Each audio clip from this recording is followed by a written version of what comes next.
About a week and a half ago, I found out that my wife of 7 years, Rachel, was filmed at a bachelorette party with two male strippers.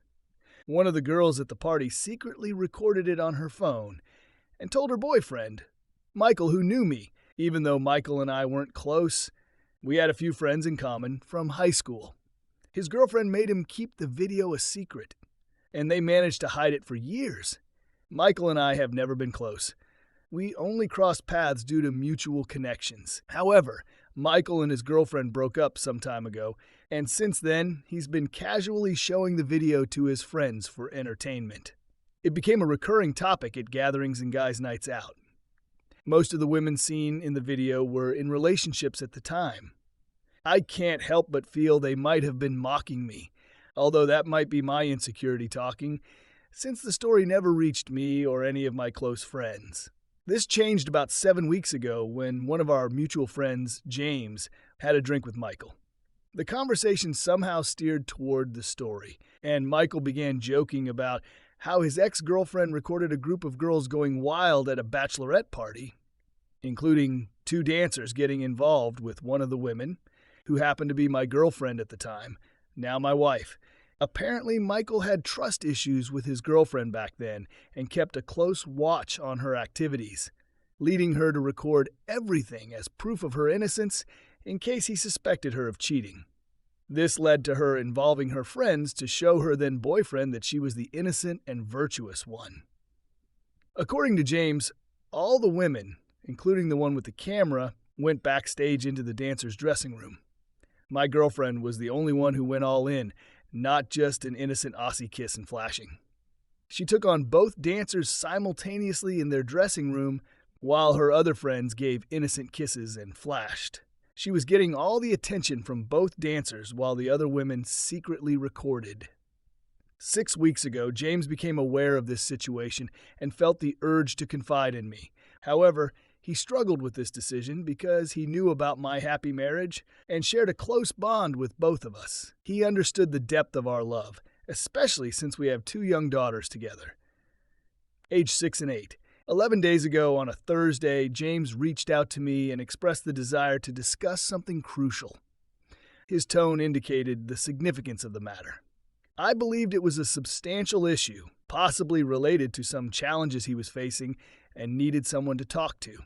Over the years, our friendship, which began in high school, had been characterized by mutual support. The next day, we arranged to meet at a pub, and I noticed he was already there when I arrived. His anxious demeanor made it apparent he was preoccupied with something, and I suspected it had to do with me rather than himself. I grew up in a tough neighborhood. I'm a big guy standing at 6'3", and I've had a few run-ins with the law in the past, mostly related to my crew activities, which gave me a certain reputation. However, all of that is behind me now. Among my peers, I've always been seen as a natural leader, with many guys looking up to me. During my teenage years, I used to be quite aggressive and got into numerous fistfights, but going to prison a couple of times. Getting married and having kids have transformed me. It's been over 8 years since I last got into any trouble. I'm less aggressive now, more composed and mature, especially since I have 2 kids and a stable job as a union electrician. I have a long history with James. We go way back to high school. I used to protect him from bullies since he's a year younger than me. Now at 32 years old and working a decent corporate job.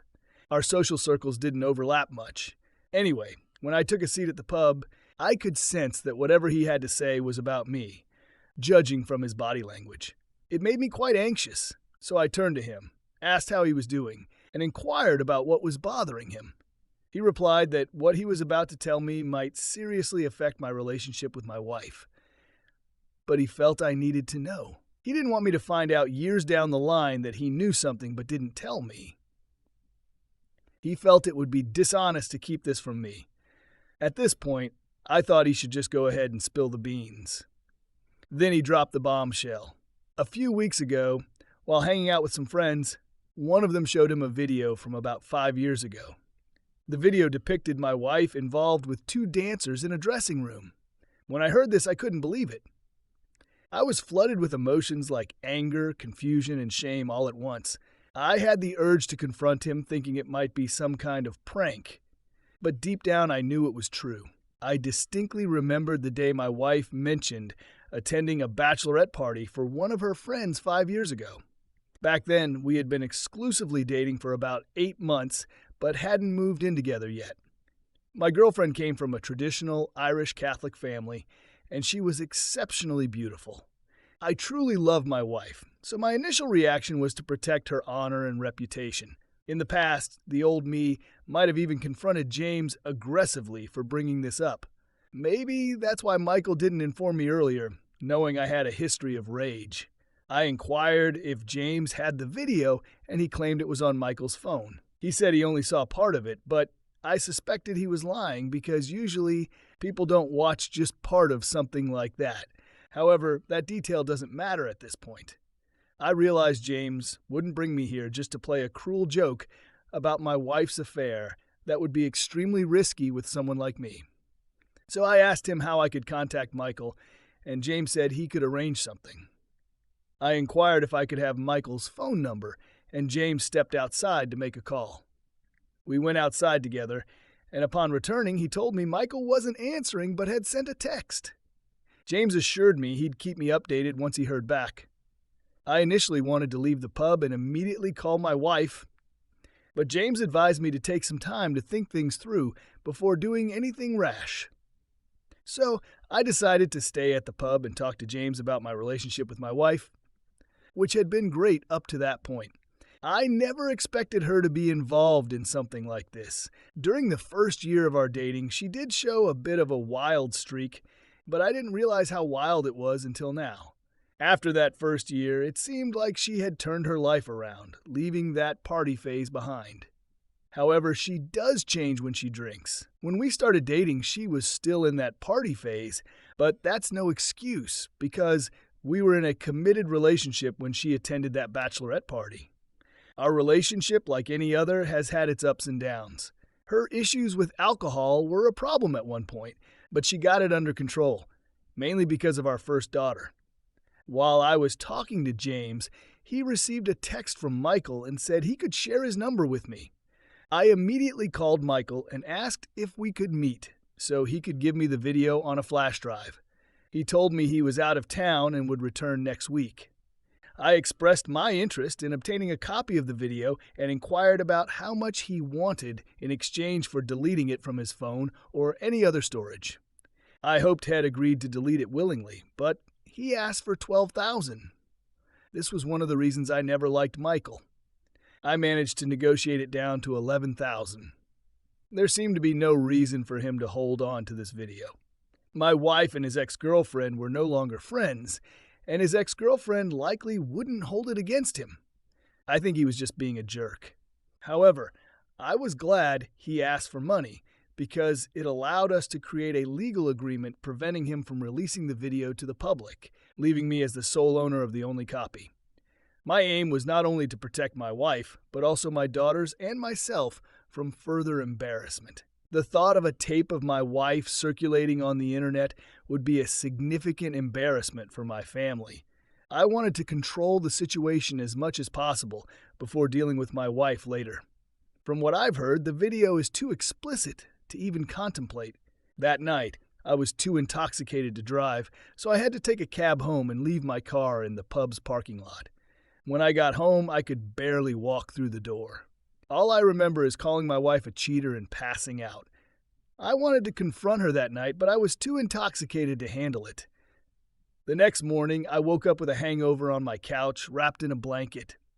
My wife was supposed to go to work that day, but she called in because she was concerned about my unusual behavior and wanted to figure out what was going on.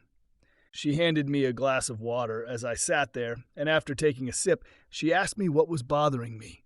I glanced at her, and all the memories from the previous night came rushing back. I hadn't been this angry with my wife in a long time, and I needed answers.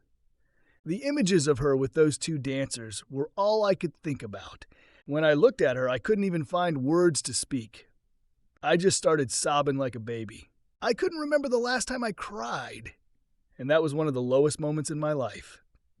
My wife seemed bewildered, and she started crying too. She wanted to comfort me with a hug, but I pushed her away. At this point, She was getting frustrated and kept asking me what was happening. I finally told her that there was a video out there showing her involved with 2 dancers at a bachelorette party 5 years ago. The look on her face was one of confusion, and then she began denying it, claiming it was fake. She insisted that it couldn't be true, but I reminded her of which bachelorette party it was and asked if she was there. She admitted being there, but vehemently denied cheating on me. She said it was all lies, but I suggested that perhaps she was intoxicated and couldn't recall what happened. She fired back that she would remember if she had been with 2 guys. She asked me to show her the video, and I replied that the guy with the video was out of town. At this point, I really wanted to believe her. She seemed genuinely convinced that it wasn't her. I thought maybe it was a scam to extort $11,000 from me. That amount didn't seem worth a stunt like this. I really wanted to see the video to make sure my wife was telling the truth. The guy messaged me that had me back in town on Monday, and today was Wednesday, so I've been quite anxious. I can't stop thinking about that video. My wife has been acting strangely around the house, doing extra things as if she feels guilty. She keeps asking if I'm okay all the time, making it seem like I'm the crazy one or that I just made up this whole story. Who would invent something like this? By Saturday, I couldn't wait any longer. I told the guy that we didn't need to meet right away. I could send him the $11,000 through Cash App, and he could download the video using Dropbox. He told me he didn't have enough space on his Dropbox and couldn't delete anything to free up room for the video. So I suggested he create another Dropbox account, which he did. By Saturday evening, I had sent him $11,000 on Cash App, and he sent me a link to the video. I opened the video and saw a group of women, including my wife's friends from back then, cheering with excitement as the dancers performed. Then I witnessed my wife touching the dancers and their private areas through their clothes. The footage switched to the dressing room, where my wife and 2 other women were on their knees preparing the dancers. I counted about 4 guys, if you catch my drift. Then there's another part of the video where my wife was engaging in acts while still clothed. 2 dancers were taking turns. The video was just as explicit as I had feared. It looked homemade and poorly done, but it was undoubtedly her. There was no mistaking it. Her voice was unmistakable. This private moment that I thought was just between us was actually shared with total strangers. It seems like the dancers knew they were being recorded, but didn't care. I'm not sure if my girlfriend and her friends were aware, because they never acknowledged it. She wasn't forced into anything in some cases. She was actively seeking attention and even taking the initiative. She gave it up to a bunch of guys she met that night. But the very first time I met her, she acted like she wasn't so easy. While I didn't get the sense that she was some sort of pure Mary when we started dating, she didn't pretend to be that way, because she was a party girl at the time. She made me wait for about 2 months before our first intimate encounter. Now, everything I thought I knew about my wife is being called into question. In our current relationship, her being close with me is a big deal, especially after our second daughter was born. And here she was, enthusiastically engaging in acts with complete strangers without holding anything back. I just need to vent, because I always believe there were special moments you share with someone you love. And it feels like that belief has burst like a bubble in my face. This is seriously affecting my self-esteem, and the worst part is that I can't help thinking that I wasn't enough for her back then, and I'm not enough for her now. Nowadays, I have a few extra pounds on me, but back then I was in good shape. I do like to think I'm a good-looking guy, but despite that, she did this willingly with those guys. I'm curious if any of you guys in relationships have experienced something like this, because it can have been just me. My wife, up until I saw this video, was almost perfect. A great mother to my 2 girls. Takes care of me. And she's not lazy like most unfaithful wives I've read about on this site. She's completely traditional now, although I might not have said that when we first started dating, but she's grown into it over time. That's what makes it so hard to just walk away from all of this. Regarding your question about protection, they did use it. Not that it really matters, but they were using protection, and she was so into it that she probably wouldn't have noticed if they didn't. I remember how adamant she was about using protection the first time we were close, and it actually scored her some points in my book back then. This whole situation makes me wonder if our relationship all this time has just been a big lie. Maybe I don't really know who she is. Perhaps she had other partners I didn't even know about, because she could have sworn on her life that the person in the video wasn't heard before I saw it. If I had just heard about the video and hadn't seen it, I might have believed her. She was that convincing. So now I'm wondering what else I'm believing that isn't true. When she came back home that evening, I connected the video to my TV so she could clearly see it was her. I admit I went overboard because I was furious with her. I thought she'd show some remorse or beg for forgiveness, but no. It was like she had prepared excuses in advance. She even claimed that we weren't in an exclusive relationship at the time, and went as far as saying we weren't even in a relationship. I fired back. Even if you were right about us not being exclusive at the time, though we both know you're lying. How is it normal to have closeness with two men like that? The person she portrayed to me and has been acting as ever since we met is not the same as the one I see in the video. Then she changes her story again, claiming that she was drunk and that alcohol caused them to take advantage of her. I pointed out that she was clearly a willing participant, and there was no point in the video where she resisted. She countered by saying the video was doctored and didn't show the whole picture. She also blamed alcohol, but she might have been a bit tipsy, yet she was fully aware. Her motor skills were normal, and she wasn't slurring her words. She kept lying and making excuses. I didn't want to argue with her, but it felt like she was avoiding full responsibility. She was upset with me for bringing this up, stating that it shouldn't matter because we were just friends with benefits back then, not in a committed relationship. She argued that it's in her past and asked how I'd feel as she held my past against me, claiming she accepted me for who I was. She questioned why I couldn't do the same for her. We've never had a violent relationship, and I had never considered it. But the way she was dodging responsibility made me come close. I didn't want to wake up my kids, and I couldn't stand being around her that night. So I decided to leave the house with a few clothes and went to my coworker's house to cool off because I didn't want to do something I'd regret, especially since I was already on probation. Update, I packed some of my regular and work clothes and went to stay with a single friend who's also a coworker. My wife kept calling me to come back home, but I ignored her calls. I knew I'd have to face the situation eventually, but I was too angry to be around her. She sent me texts about how I wasn't willing to forgive her for her past, comparing it to how she had forgiven me for spending almost a year in prison for aggravated assault and being on probation for 10 years, which has held me back in life. I didn't go to college, but my wife did, and she works as a physical therapist. Still, I earn more because I'm a union electrician during the day and take on additional projects, usually in the evenings and after work, which are quite profitable. I felt like our marriage had become a joke, and I wasn't sure who she truly was. I'm not saying I thought I was marrying a perfect angel when I proposed to her. I knew almost everyone has some secrets, but this one felt like too much. I was aware she had a history when we got together, but I thought she was just like any other regular party girl. I remembered asking her how many guys she had been with, and she said 5, which was obviously a lie because that was after the bachelorette party. I knew about 3 of her previous boyfriends and 2 short flings she had, so who knows how many more I wasn't aware of.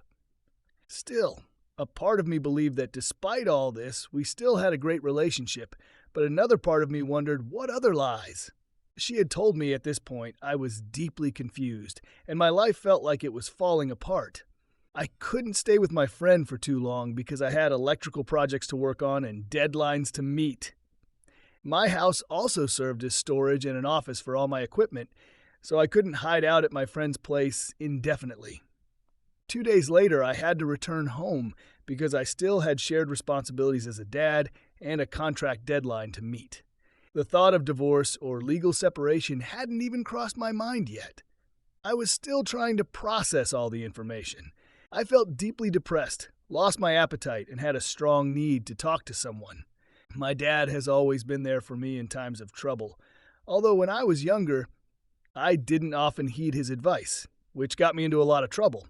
But as I've gotten older, I've learned to listen to him more. I decided to call my dad and share my situation with him.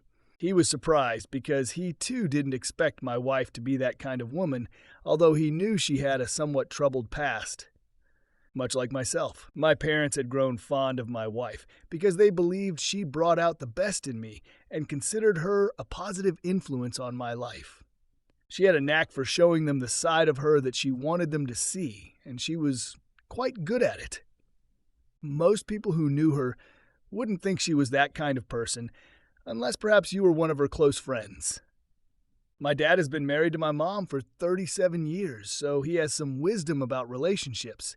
He did mention that things were different back in their days, since women didn't have access to social media, which amplified their interactions with men and their means of seeking validation beyond their local area. Nowadays, women can attract attention from men all over the world through social media. I found out more about this when I checked my wife's social media accounts, but I'll talk about that later. My dad advised me to return home and be a stable presence in the household, especially for the sake of my kids. He suggested that I should listen to my wife in a non-judgmental way to reduce her defensiveness and consider reconciliation if she's willing to put in the effort. He emphasized that the grass isn't always greener on the other side, and if my wife was able to deceive me, who's to say the next woman wouldn't do the same? He acknowledged that it would be difficult to forget what had happened, and if forgiving her became too challenging, I should start considering alternative plans. After talking with my dad, I felt more motivated to return home and confront this difficult situation, Heaton. When I returned home to take my daughters to school, my wife wanted to have a private conversation with me. I told her we could talk later that night, and it seemed like she had been crying for a while. Honestly, I didn't feel much sympathy for her because she hadn't admitted to doing anything wrong.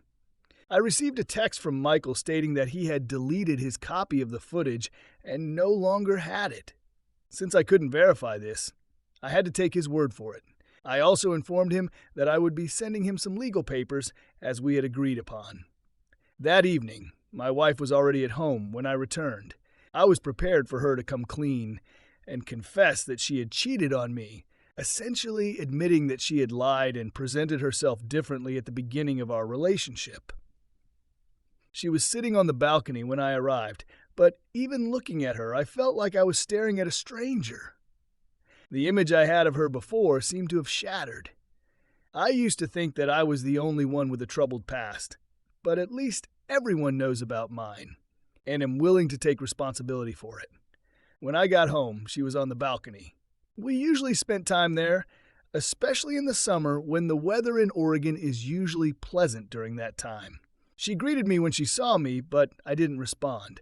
I went inside, took a shower, and changed out of my work clothes. A few minutes later, I joined her on the balcony with a beer in my hand. We sat there in silence for a few minutes. My plan was to let her speak and see what other lies she might come up with. I could tell she was expecting me to start interrogating her, but instead I let the awkwardness linger between us. She began by apologizing for her infidelity, explaining that it happened during a different phase of her life. She mentioned that when our relationship had just started, she wasn't sure it would last, and she was still in a partying stage where she did things she now regrets. She expressed remorse for her actions and claimed that she had been faithful to me since then.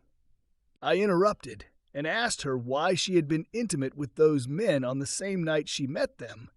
Yet I had waited for months for her to be close with me, even though she kept saying she wasn't ready.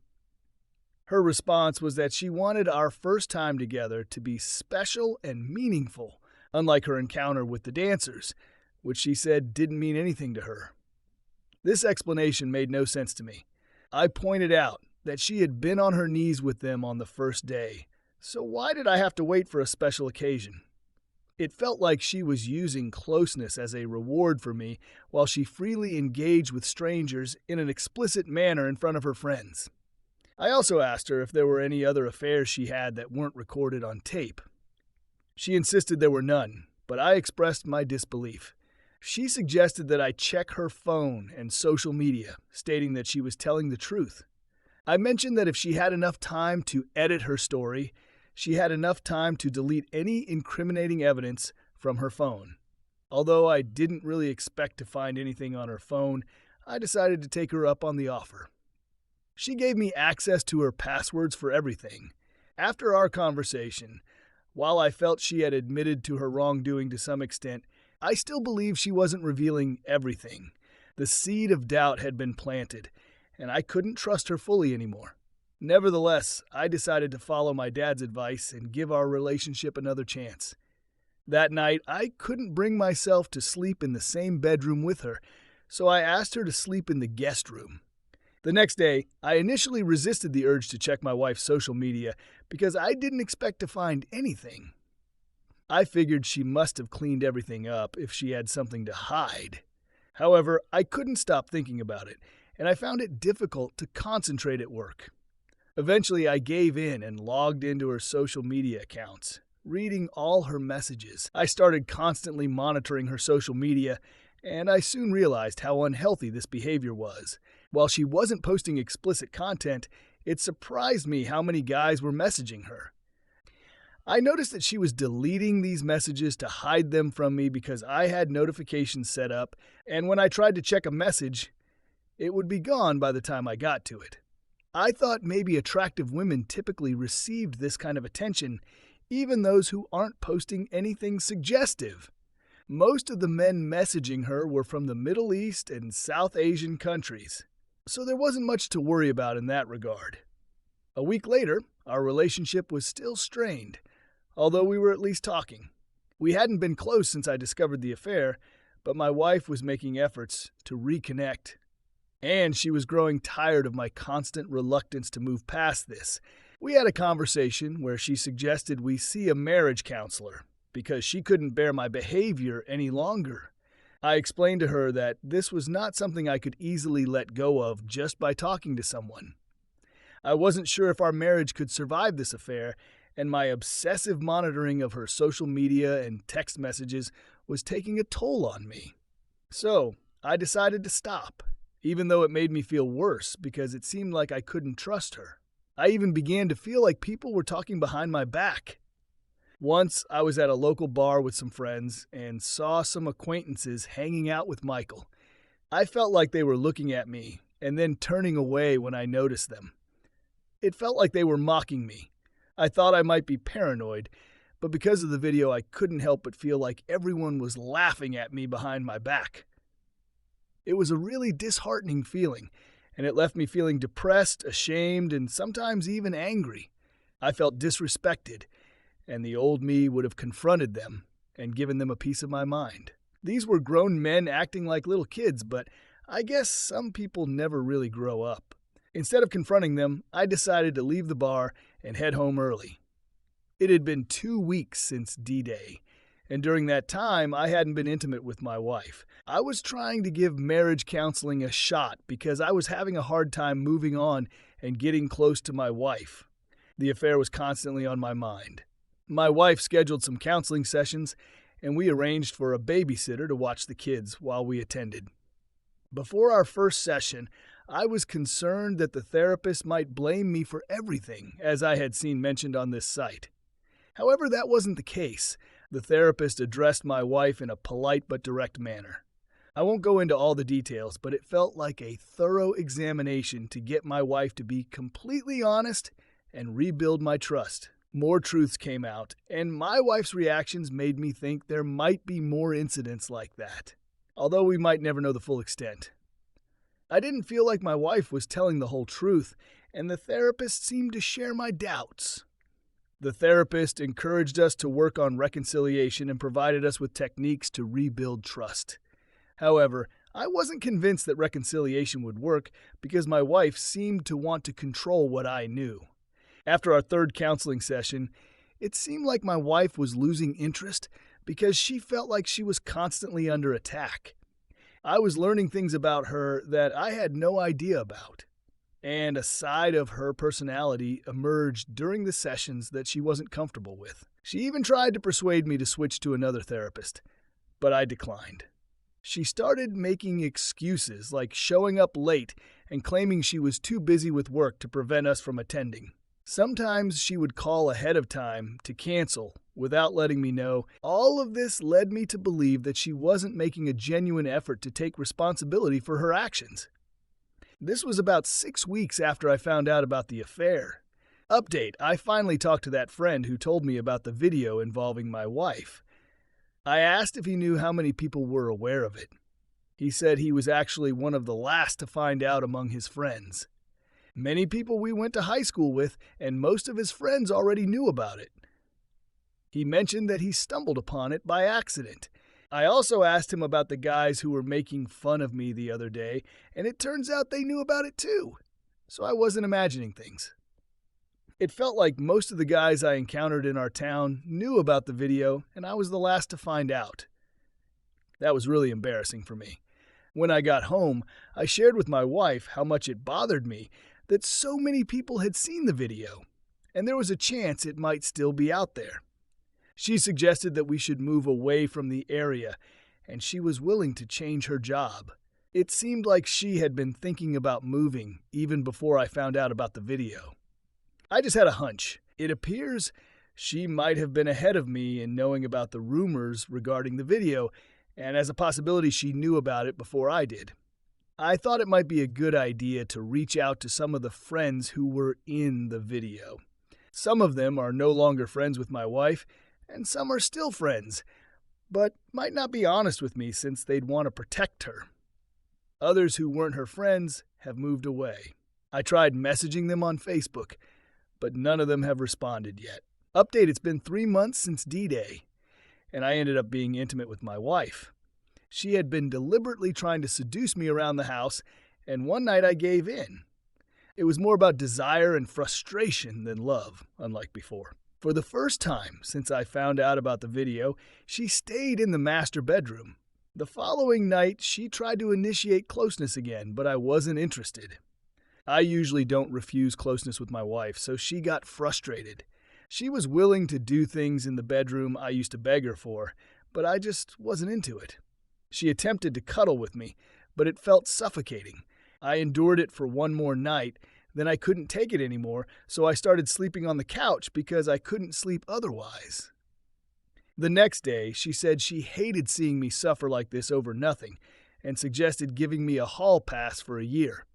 But I explained that this wouldn't change the fact that she wasn't the person I thought she was. Being intimate with other women meant nothing to me. I wanted something more meaningful with someone I loved, but I didn't feel like I could get that from her anymore. About 4 months in, I called my dad and told him I didn't think I could forgive my wife and that I was considering legally separating from her.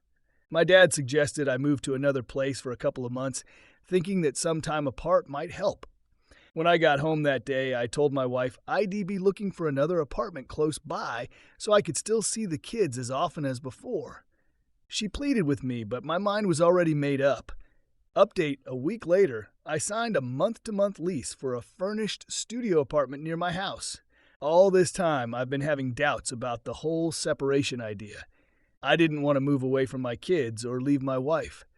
I really tried to stay, but I felt like a temporary break from my wife would be good for my mental health. My intention wasn't to move out permanently, but to take some time for myself. Plus, I still have keys to my house where I keep my work tools and equipment. The night before I moved to my apartment, I had a serious argument with my wife. She got really upset with me, claiming she's given me space throughout this whole process. She thought I was acting completely irrational. She said I've gone mad for leaving them over something that happened when she wasn't even sure we were in a relationship. I told her we've discussed this before and I believe there are still things she's not telling me. I need some time to collect myself. She asked how long would be separated, and I said I'd give it 2 months. Since most of my things are still at the house, we agreed to work toward reconciliation. After moving into my studio apartment, I felt more at ease. The first day was tough because my wife was really upset with me. She even told our 6-year-old daughter that I'd abandoned them. Who says that to a 6-year-old? When I came to take my 6-year-old to kindergarten and my 4-year-old to daycare, my daughter told me that Mom was crying. When she asked her what was going on, she said that Daddy had abandoned them. I told my daughter that I hadn't abandoned them because I'm still here taking them to school. After I dropped my daughters off at school, I called my wife and told her she should feel bad about herself for trying to manipulate our kids by telling them lies about me. I asked her not to involve them in this situation. She refused to admit any wrongdoing, insisting that she wouldn't lie for me because in her view, I abandoned them. I reminded her that the only real change was that I no longer live with them. But I've still been fulfilling all my responsibilities as a father. The next day, I took my kids to school and daycare, and they seemed happy. After dropping them off, I went to work. After work, I headed straight to my client's job site to finish up some extra projects. Then I went home to rest, and it was pretty much the same routine every day. I tried to avoid socializing too much because I didn't want to meet people who had seen that embarrassing video of my wife or face ridicule again, so I kept to myself. My wife and I talked about relocating when we reconciled, but for now, I was just too busy. I didn't see my wife for the rest of the week, but we talked on the phone regularly. Our conversations mainly revolved around coordinating our kids' activities, and sometimes she even dropped off food at my apartment. It was a stress-free week with no arguments, no kids crying, or making demands. It felt like a partial vacation. I even thought that once this experience was over, I might move back into my house. I plan to take some time away from my wife and kids to clear my head.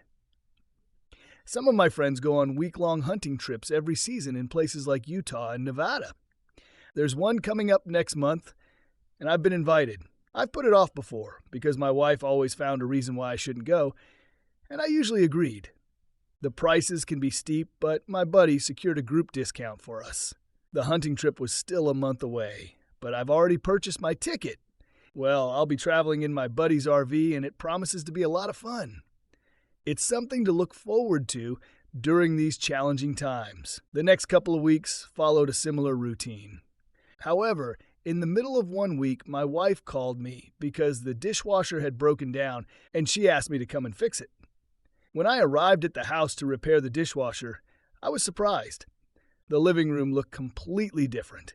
The only times I visited the house were to pick up my kids in the driveway and grab my tools for side jobs. My tools are stored in the basement, and I usually use the basement entrance without entering the main living area. While fixing the dishwasher, I noticed that my wife had redecorated the living room. She had changed the curtains and bought a new couch. I asked her what was going on, and she explained that she wanted to make some changes. After fixing the dishwasher, I took the opportunity to get some things from the master bedroom and noticed that my wife had purchased many new outfits. When we talked about it, she mentioned that she had started going to the gym to get in better shape and work on self-improvement. I admit feeling a bit envious that she was making all these efforts to better herself, and I wondered if all these renovations were her way of moving on from me. I kept doubting whether leaving the house was the right decision, even though I knew it was for my peace of mind. After about 2 weeks, as the weather got colder, my wife informed me that there was an issue with the furnace. I came over to fix it and noticed more changes to the house. I hadn't seen my wife up close since I repaired the dishwasher. When I saw her waiting in the driveway with my daughter, she was always in baggy pajamas. So I couldn't tell she had lost some weight. I mentioned it, and she explained it was her self-improvement month. We talked, and I got the feeling she wasn't as interested in me moving back. Why would she be? She still sees me as the handyman, him taking care of the kids and contributing financially. I'm still paying my share of the mortgage, and she gets the benefits of having a man around without having to cook or be intimate with me. It's like she's enjoying the best of both worlds. I informed my wife about the upcoming hunting trip to Wyoming, expecting her to object or raise concerns like it's dangerous or expensive. But she didn't object, ask questions, or show any resistance. She was surprisingly easy to talk to, and that made me uneasy. I thought maybe she had moved on and didn't care if I returned or not. That's the vibe I got from her. 2 weeks later, I went on the hunting trip with my friends, returned a week later, and picked up my daughters for school that Monday. As I pulled into the driveway and opened the car door for my daughters, they seemed thrilled to see me. However, my 7-year-old asked if they were getting a new daddy, which struck me as a strange question. I reassured her that I wasn't going anywhere and asked why she thought they were getting a new daddy. She said there was a guy who stayed at the house while I was away. I initially thought my daughter might have mistaken the man for my brother-in-law, who used to stay with us. However, my daughter knows my brother-in-law well enough not to confuse him with someone else. I even asked her if she meant Uncle Alex, but she insisted that the man's name was Noah, a name I'd never heard before. I couldn't access my wife's social media or texts because she changed her passwords when I moved out. The name Noah consumed my thoughts for the rest of the day as I tried to recall if my wife had ever mentioned him before. Before my hunting trip, I noticed my wife was no longer enthusiastic about reconciling. She just wanted me to be there and fix things. I began to assume the worst-case scenario that what my daughter said was true, and there was a man named Noah involved with my wife romantically. I thought that if I acted unsure about Noah, it would allow my wife to deny any knowledge of him, similar to her denials on the footage where she tried to deny anything was happening and gaslight me. So I decided to visit her that evening while my kids were asleep. I wanted to surprise her by showing up unannounced, but she didn't seem surprised, perhaps because she expected me due to my recent out-of-town trips. Our relationship remained cordial, although I sensed that the idea of reconciliation was losing momentum. We still operated under the impression that we should reconcile. I had the keys to the house, so I let myself in. When she saw me, she asked if I was hungry, but I declined, expressing my desire to talk. We sat in the living room, and I confronted her straight away about what I knew regarding Noah and why she was having an affair when we had agreed to work on reconciliation. I observed her body language closely to gauge her reaction. She ran her fingers through her hair nervously, a sign that she knew she had been caught. Swiftly, she lifted her head and explained that Noah was a co-worker. They had a close working relationship, and since I wasn't around, she had called him for help with household chores. I pressed her further, asking if this help extended to sharing our bedroom. She gave me a strange look, and in a raised voice I demanded an answer. She admitted that they had slept together twice, claiming there was nothing more. I didn't buy her story about just 2 times. I knew there was much more to it. I asked her how long this relationship had been going on, and she initially tried to deflect by saying that if I hadn't left her and the kids, this wouldn't have happened. I sensed she was avoiding the question, so I raised my voice again, insisting she answered. That's when she confessed they'd been emotionally involved for over a year and it had recently become physical. I reminded her that I had suspected something was amiss back when we were in marriage counseling, which was why she wanted to stop it. The therapist had seen through her lies and wanted her to come clean. In hindsight, I realized that I may have been deceived all along. I should have recognized that our relationship was built on a shaky foundation, as I didn't truly know who she was. I wonder how long their affair has been going on? I've read enough about infidelity to understand that a woman who had multiple encounters at a bachelorette party wouldn't be content with a simple, ordinary relationship like ours. I couldn't believe her claim that the physical affair only occurred during my absence, and because I was away, I sensed there was more to the story. I asked her how she thought we could proceed with reconciliation if she had been involved with this guy for who knows how many years. She didn't correct me, indicating that it was clear it was more than the 2 times she admitted. She confessed uncertainty about her feelings for him. When I calmly asked that she loved him, I saw a brief hesitation in her demeanor. I stood up from the couch and told her it was time to stop playing games. I pointed out that a woman who had closeness with 2 dancers and engaged in such behavior in front of friends wouldn't have done it just once. I expressed my relief that she was happy with this guy and stated that I now had valid reasons for legal separation. I acknowledged that we had a good run with our 2 beautiful daughters and suggested that it was time to call it quits. I used to wonder if I made the right decision by moving out, but now I'm certain I did the right thing by giving her the chance to make her mistakes. If I had accepted her lies and gaslighting all these years, I might have lived my life in ignorance. I owe some credit to the marriage therapist for opening my eyes, even though she didn't explicitly say my wife was lying. I was sharp enough to read between the lines of her questions and understand her perspective.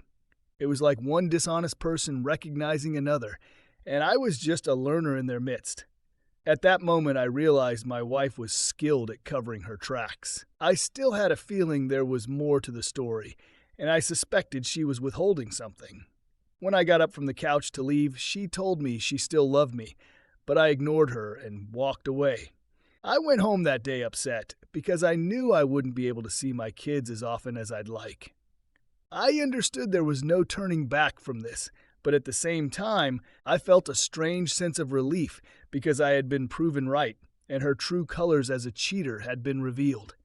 It's eerie how accurate that quote about cheaters holds. I'm not a religious person, but I slept well that night, feeling like the universe was on my side throughout this experience. It seemed like everything fell into place systematically to unveil the lie I had been living. Just think, if James hadn't told me about the video, all these events over the past few months wouldn't have occurred to open my eyes to the reality of who I'd been living with for the past 7 years.